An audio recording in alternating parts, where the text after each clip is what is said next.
Welcome mates, I'm Bloodthirsty Lord, but you can call me Lordy, and today we're back on Paragon. Once again, there's going to be a multitude of gameplays in the background because we're going to talk about Paragon 2016 versus Paragon 2017, see which one was better overall, and talk about the major changes that happened from 2016 to 2017 throughout the game's development. And we're going to talk about heroes, gameplay, map, items, builds, decks, etc. Just the main components of what makes up Paragon's core. So that's going to be really kind of fun to talk about. And also, we're heading into 2018, so happy new year to all you mates out there. Hoping you mates had a swell time. But before we get to this video, make sure you smash that blue like button. Let's try to get 200 likes in this video. And also hit the subscribe button to keep up to date with our content. So without further ado, let's get straight into this. So I had this video planned from I think mid-year of 2017. I wanted to do it then, but then I'm also like, let's wait a bit longer and see if anything else changes so we get this massive comparison between Paragon 2016 and Paragon 2017, and that kind of did happen. So we're going to talk about that all within this video. Also, if you're new to my videos, I've been playing Paragon from early access on first day of launch. From early access, I've been playing that until today, and obviously we'll keep on playing that on the channel for sure, which means I have a lot of fun playing this game, and that's great. And also, I have a lot of experience from the 2016 version and the 2017 version, seeing all the changes, the little details, and the direction the game was heading in. Because in 2016 versus 2017, there wasn't much of an idea of behind this game. It was a MOBA with third-person shooter aspects, and it was kind of lost. It didn't find its place until like towards 2017. And you mates would have realized that throughout time if you were playing the game. If you haven't, hopefully this video helps you understand. So let's begin with one of the major aspects of the game, and that is the map. The thing that you play on in every MOBA. There was two versions of the map. There was Legacy in 2016, and in 2017, and moving on to 2018, we have Monolith. So we're going to talk about the differences there. So Legacy, known as Agora back at the time in Paragon 2016, was a very interesting map to talk about and play on and just enjoy a gaming experience on, because the idea behind Legacy had 3 lanes like Monolith, nothing too different there, but it did have this very vertical aspect to the game, which was the idea that Epic Games and the Paragon team wanted to abuse in their game and make it like a very mechanical aspect of the game. So it's kind of interesting how they applied that with heroes like Howitzer using his ultimate in order to pass like 2 levels of verticality or 2 floors of verticality to get to a high terrain, and verticality on itself led to very interesting aspects done by every character in the game and how they would gain advantages through ganking, through rotations, and so on and so on. But between all those 3 lanes of verticality, there was a jungle. It had a certain flair, certain depth towards the actual jungle itself, and then it just made it super fun to be in and to get lost in while experience the Paragon jungle of Legacy and Agora in 2016. But in 2017, we don't see that too much. It's kind of more easy to understand, more visible, and you can't really get lost by the in-depth feel of everything, which is actually a great thing if you think about it, because things become more predictable and more understandable. If you gain more experience on the map, you have more knowledge which you can apply to destroy your enemies. Makes sense in a MOBA. That's what a MOBA is supposed to be: clear, predictable. Obviously, there's going to be some aspects when people try to outplay you, and Monolith does bring that to the table. So let's compare the ideas of those maps. So Paragon 2016 Legacy / Agora is a massive map with vibrant colors and a lot of depth towards the jungle and even the laning aspect of the game. Now let's move on to Monolith 2017 and pretty much 2018. Nothing really has changed there because it's the first day into 2018. But in that experience in 2017, we saw that new map just come out of nowhere. It's in beta phases. It didn't have nice graphics or wasn't vibrant. It still maybe isn't too vibrant now in the current patch. It's still got dull colors, nothing too crazy, but it does have a little bit more depth, which makes the actual map and the theme of the map really enjoyable to see in Monolith. The map is greatly reduced compared to size of Legacy and Agora. I think it's like 75% smaller, something like that. I can't remember the exact stat, but it's really small compared to Legacy. So a smaller map, smaller jungle, lanes not too far apart, and that is pretty much Monolith. And now let's talk about heroes. This is going to be a small segment. I don't want it to be too long because in any game, and especially a MOBA, heroes are always constantly changing and getting updated through numbers or major reworks, changing their abilities within their kit to become something else. And we've seen this occur on many heroes from 2016 and 2017 through heroes. There have been a lot of changes and reworks. But I think one of the most things that shine the most as a hero rework was Kalari's. Kalari, when she got changed, there was a lot of discussion about that in Paragon 2016. She had this ability, which was an ultimate, that did amazing amounts of damage in a straight line. There was potential to actually get a pentakill with one ability, one ultimate, through Kalari's kit. And that did happen for some people. People got pentakills with that. That was insane. But then they changed the idea of Kalari, made her more of a split pusher, global laner hero type of thing with the ultimate. It was really fun when it first came out. Some people hated it, and other players that tried to get a new understanding of Clari's kit found this new flair between Clari's abilities and just the character itself, and they really liked it. It just depended on what you feel like, but the change was there to stay no matter what. And there's also been so many other heroes that have undergone change as well, like Twin Blast, Steel, so on and so on. Sometimes it's because their abilities are too broken, too strong for what they are, and they may be too easy to use, so they make them harder and give them different ideas on the abilities. But if you understood it, you could be able to use it in the right way, you'd be able to get the same reward as before. But then other times, it's just because the game's changing, the meta shift changed, the game development changed, there's new mechanics, new stuff added to the game, so those characters fell behind, and they needed a little boost, and in order to give them that boost, they had to change their abilities. We've seen that happen with many heroes. So another quick segment, let's talk about 2016 versus 2017 in graphics. So 2016 graphics look maybe better than 2017. Due to the fact that the map was massive, the details on the map from afar looked amazing. So you can legit look around the whole map and you'll be like amazed by how much stuff is happening from afar. So that's really cool. When you load into the game, you see everything.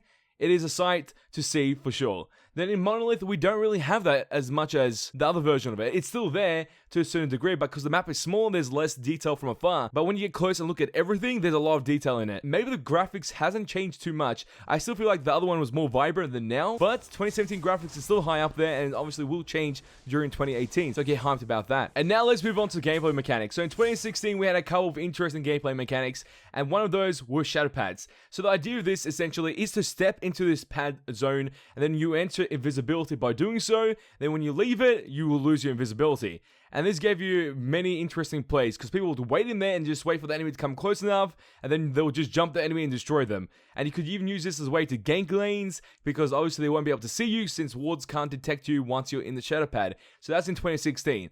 Do we still have that in 2017? No, that is gone.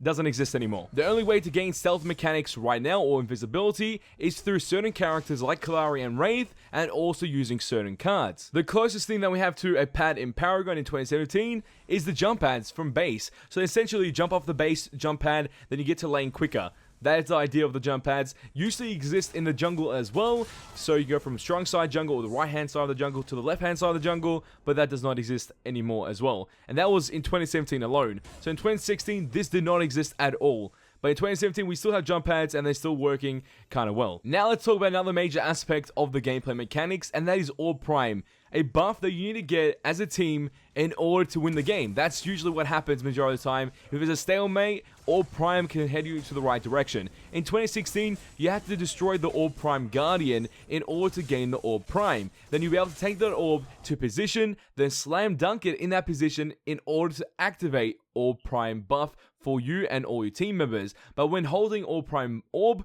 that one player will be able to use that buff and not his whole team. This was a crazy mechanic, and it led to very crazy fights in general, because there'll be people fighting the Guardian during the way to the actual slam dunk position because it was across the map, and also defending that slam dunk position so the enemy team couldn't activate their prime buff. So many things happened, so many whacked moments came out of that. It was fun. Honestly, one of the most enjoyable aspects of the game in 2016 was trying to get that slam dunk in order to win the game. And now in 2017, we have none of that. The only thing that exists from then is Orb Prime Guardian. In 2017, pretty much you kill it, and it'll give you the Orb Prime buff for you and your team all at once without having to go through the hassle of taking it across the map and slam dunking it in order to activate it. So obviously 2016 version super fun, 2017 version more efficient at what it does, to be honest, compared to every other MOBA with their massive team objective. Usually you slay the monster and you're able to get that buff. You don't have to go through a whole hassle of taking it across the map and slam dunking it. So maybe 2017 version is better, but 2016 version is always going to have a place in my heart for sure. And now let's move on to the last aspect I want to talk about, and that is the building, the decks, the items, the cards they use in Paragon 2016 and 2017. So in 2016, they were a lot more simpler than 2017. Due to the fact that majority of the cards were pretty much, here's your stat, get that stat, and then the bonus stat, when you fully upgrade the actual item, you'll get another stat. And that's it. There was not much active components towards it, nothing that made the card have personality or any interest. The only idea of getting that card was to gain more damage, or more crit percentage, or more attack speed.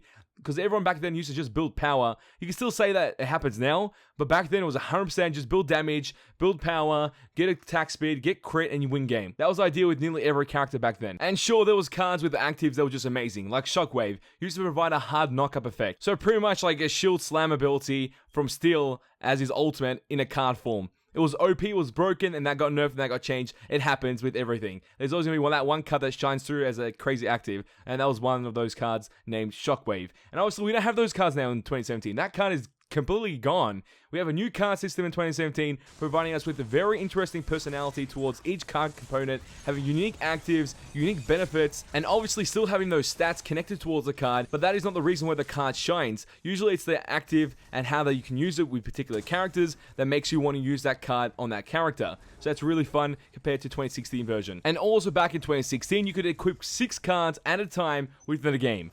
In 2017, you can no longer do that. You can only equip 3 cards, but we do have the added system of gems, which you can activate during the gameplay and pretty much on the go put points into it in order to gain certain benefits, which you provide with raw stats, and then when you do activate your gem, you get a unique benefit out of it, depending on what gems you have selected through your build and your deck. And also the way you build your decks, you create your decks, and also select your decks have been changed throughout time. There's more clarity towards the system, so it made it more easy to use and more understandable for all players at all experience levels. Like new, intermediate, and also expert players will be able to understand the changes that happen there. And those are all the massive changes and major factors of the game of Paragon 2016 versus Paragon 2017. And also there's a lot more things we could have talked about and discussed about within this video, such as inhibitors, how they used to respawn back then and now they don't.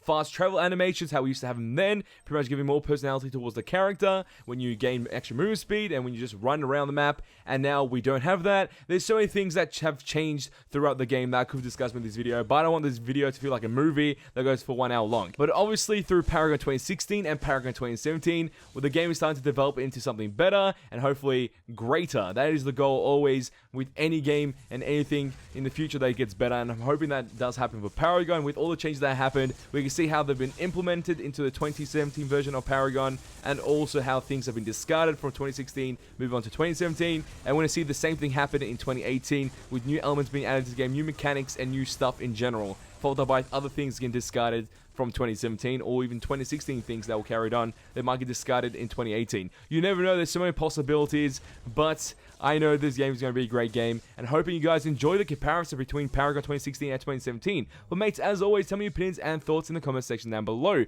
What do you think are the major aspects of 2016 versus 2017? What are the most memorable moments you had in 2016 and also 2017 on Paragon? Tell me in the comment section down below. So mates, if you did enjoy this video, show us by smashing that below like button. Let's try to get 200 likes on this video. If you want to see more Paragon gaming content and gaming content in general on my channel, all you have to do is share this with your friends and hit the subscribe button to become a mate today. And that is all for this video. Over time to go, but don't you worry. Back very soon. Hit that, boys, because you ain't seen nothing yet.